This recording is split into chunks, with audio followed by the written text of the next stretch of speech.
2 నుంచి 5 దాంతో పాటు మిగిలిన నంబర్స్ కూడా చూసే ప్రయత్నం చేద్దాం. Yes, here it is. Exit poll కి సంబంధించి ఏం జరగబోతుందనే ఉత్కంఠ మాత్రం కొనసాగుతోంది. మా ప్రతినిధి ఒకసారి రోహిత్ దగ్గరికి వెళ్ళే ప్రయత్నం చేస్తున్నాను. ఒకసారి ఈ నంబర్స్ గురించి చూసుకుంటే కనుక చాలా ఇంట్రెస్టింగ్ నంబర్స్ ఇవి. సో ఎస్, ఏపీపై తొలి ఎగ్జిట్ పోల్ కూటమిదే అధికారం అని చెప్తోంది. పీపుల్స్ పల్స్ ఇచ్చిన సర్వే మనం చూస్తే టీడీపీకి 95 నుంచి 110 స్థానాల్లో విజయాన్ని సాధిస్తుంది అని చెప్తోంది. జనసేన 14 నుంచి 20 స్థానాల్లో, జనసేన 21 సీట్లలో పోటీ చేస్తుంది. జనసేన 14 నుంచి 20 స్థానాల్లో అధికారాన్ని చేజిక్కించుకుంటుందని పీపుల్స్ పల్స్ చెప్తోంది. బీజేపీ కూడా 2 నుంచి 5 స్థానాల్లో గెలిచే అవకాశం ఉంటుందని చెప్తోంది. ఇక వైసీపీ కేవలం 45 నుంచి 60 స్థానాలకు మాత్రమే పడిపోయే అవకాశం ఉంటుందని చెప్తుంది. 151 సీట్ల నుంచి కేవలం వైసీపీ 45 నుంచి 60 స్థానాలకు పడిపోయే అవకాశం ఉంటుంది. కూటమిదే అధికారం అని పీపుల్స్ పల్స్ సర్వే చెప్తుంది. వైసీపీకి ఓట్ల శాతాన్ని మనం చూసుకున్నట్లయితే గత ఎన్నికల్లో 49% దాటి దగ్గరగా 50% ఓట్ షేర్ వైసీపీ సాధించింది. కానీ ఈసారి మాత్రం వైసీపీ సాధించే ఓట్ షేరు 44% పడిపోతుందని చెప్తుంది. ఇట కూటమికి మాత్రం 52%, కూటమి 52% పైబడి ఓట్ షేర్ ను సాధిస్తుంది అని అంచనా వేస్తుంది పీపుల్స్ పల్స్. ఒక్కసారి అప్సన్ రాజేష్ గారితో కూడా మాట్లాడదాం. రాజేష్ గారు, పీపుల్స్ పల్స్ ఇచ్చిన సర్వేని మీరు ఏ విధంగా చూస్తారు? కూటమి భారీగా సీట్లను సాధించబోతుందని చెప్తోంది. పీపుల్స్ పల్స్ వాళ్ళ సమాచారం మొదటి నుంచి కూడా చాలా యాక్యురేట్ గా ఉంది. అంటే వాళ్ళతో నాకు ప్రత్యక్షంగా పరిచయం ఉంది. వాళ్ళు ఎంత సిస్టమేటిక్గా, ఎంత సైంటిఫిక్ మెథడాలజీలో ఆ శాంపిల్ కలెక్షన్ చేశారు, దాన్ని ఎట్లా అనలైజ్ చేశారు అనేది కూడా నాకు ఒక స్పష్టత ఉంది. వాళ్ళు ఇచ్చిన ఈ నెంబర్ని నేను చాలా పూర్తిగా నమ్ముతా ఉన్నా. ఓకే, వాస్తవానికి దగ్గరకు ఉందని చెప్పి నేను కూడా ఫీల్ అవుతా ఉన్నా. ఎందుకంటే ఇప్పుడు తెలుగుదేశం పార్టీ వరకే వాళ్ళకి ఒక స్పష్టమైన ఆధిక్యత వస్తుంది. అంటే మిత్రపక్షాల మీద ఆధారపడాల్సిన అవసరం లేదని చెప్పి వాళ్ళకే ఆన్ ఇట్స్ ఓన్ మెజారిటీ వస్తుంది. దానికి తోడుగా మిత్రపక్షాల బలం అడిషనల్ అడ్వాంటేజ్. దాంతో దాదాపుగా అంటే 111 నుంచి 135 స్థానాల వరకు దక్కడానికి ఆస్కారం ఉన్నట్టుగా పీపుల్స్ పల్స్ ఇచ్చిన నెంబరు వాస్తవ దృశ్యానికి దగ్గరగా ఉందని చెప్పి నేను భావిస్తా ఉన్నా. ఓకే, ఏంటి ఆ మార్పు కనబడటానికి కారణం ఏమై ఉండొచ్చు? ఇంతకుముందు కొన్ని అంచనాలు ఉన్నాయని మీరు అన్నారు.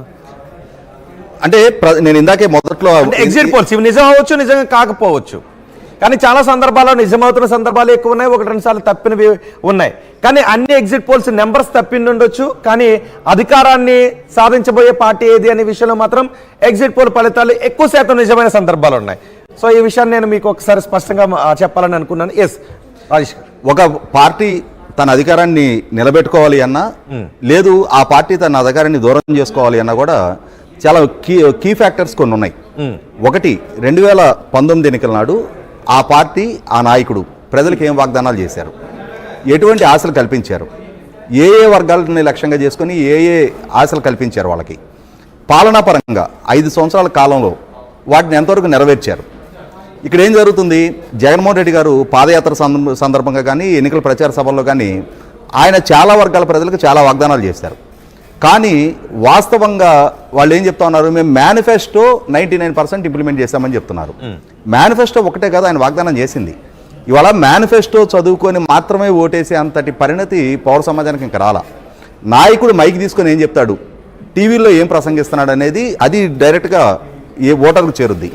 దాన్ని నమ్మి విశ్వసించి ఓటేసే నవరత్నాలు అమలు చేసాం, 90% మేము చెప్పినవన్నీ చేశామని కదా జగన్మోహన్ రెడ్డి చెప్పారు. ఇప్పటికీ బహుశా ఈ ఫలితాన్ని వైసీపీ నేతలు ఈ అంచనాన్ని, ఫలితం కాదు ఈ అంచనాన్ని నమ్మే అవకాశం ఉండకపోవచ్చు. ఎందుకంటే జగన్మోహన్ రెడ్డి మొన్న చెప్పారు 151 సీట్లకు పైబడి మేము సాధిస్తున్నాము అని. అవును, నేను అదే చెప్తున్నా. అంటే వైసీపీ పార్టీ దీన్ని అంగీకరించకపోవచ్చు. ఎందుకంటే వాళ్ళ ఉద్దేశం ఏంటంటే మేము 2,70,000 కోట్ల రూపాయలు డీబీటీ ద్వారా సంక్షేమాన్ని అందించున్నాం, చాలా కుటుంబాలకి మేము మా సంక్షేమ ఫలాలు చేరున్నాయి. ఇటువంటి నేపథ్యంలో ఆ బెనిఫిషరీసే క్యూల్లో బారులు తీరి అంత పర్సంటేజ్ ఓటు పెరగడానికి కారకం అయ్యారు. వాళ్ళ గ్రాటిట్యూడ్ చూపించుకున్నారు అని చెప్పని, వాళ్ళ రుణం తీర్చుకున్నారు అని చెప్పని డైరెక్ట్గానే ఆ పార్టీ చెప్తా ఉంది. కానీ వాస్తవ దృశ్యం వేరు. ఎందుకంటే ఇక్కడ ఒకనాడు ప్రజల పరిణతి వేరు, ఇవాళ ప్రజలకి సమాచారం చాలా చేరువుగా ఉంటుంది, ప్రజల్లో రాజకీయ చైతన్యం పెరిగింది. వీళ్ళు ఓటరు తను చదువుకోకపోయినా వాళ్ళ పిల్లలు చదువుకొని ఉంటున్నారు. ఆ పార్టీ ఏం ప్రపోజ్ చేస్తుంది, ఈ పార్టీ ఏం ప్రపోజ్ చేస్తుంది, వాళ్ళు ఆ గతంలో ఎన్నికల నాడు ఏం చెప్పారు, ఇవాళ ఏం ఇంప్లిమెంట్ చేశారనేది చాలా వివరంగా అంటే ఈసారి ఆంధ్రప్రదేశ్లో ఫలితాన్ని నిర్దేశించేది జగన్మోహన్ రెడ్డి అనుకూలత, జగన్మోహన్ రెడ్డి వ్యతిరేకత, లేదంటే కూటమి కట్టడం ద్వారా వచ్చేటటువంటి బలమా? 2022 సంవత్సరం పవన్ కళ్యాణ్ గారు ఇప్పటం గ్రామంలో ఆయన తీసుకున్న ఒక నిర్ణయం, అంటే వాళ్ళ పార్టీ ఆవిర్భావ దినోత్సవ సభ నుంచి రాబోతున్న ఎన్నికల్లో ప్రభుత్వ వ్యతిరేక ఓటు చీలనివ్వను అని చెప్పి ఆయన తీసుకున్న నిర్ణయం ప్రతిపక్ష ఓటు చీలకుండా సమిష్టిగా వాళ్ళందరినీ కలిపి ఉంచడానికి ఒక మార్గం సుగమం చేసింది. ఆయన ఆ రోజు నుంచి దాదాపుగా 2 సంవత్సరాల పాటు అదే మాట మీద స్టిక్ అని ఉన్నారు. అంటే మొన్న మార్చి 14కి 2 సంవత్సరాలు, మార్చి 16 ఎన్నికల షెడ్యూల్ వచ్చింది, మార్చి 14కి 2 సంవత్సరాల పాటు అదే మాట మీద స్టిక్ అని ఉన్నారు. దానికోసం అవసరమైతే కొంత త్యాగం చేయడానికి కూడా ఆయన సిద్ధపడ్డారు. ఇటువంటి అంటే ప్రభుత్వ వ్యతిరేక ఓటు చీలకుండా ఉంచగలగటంలో సక్సెస్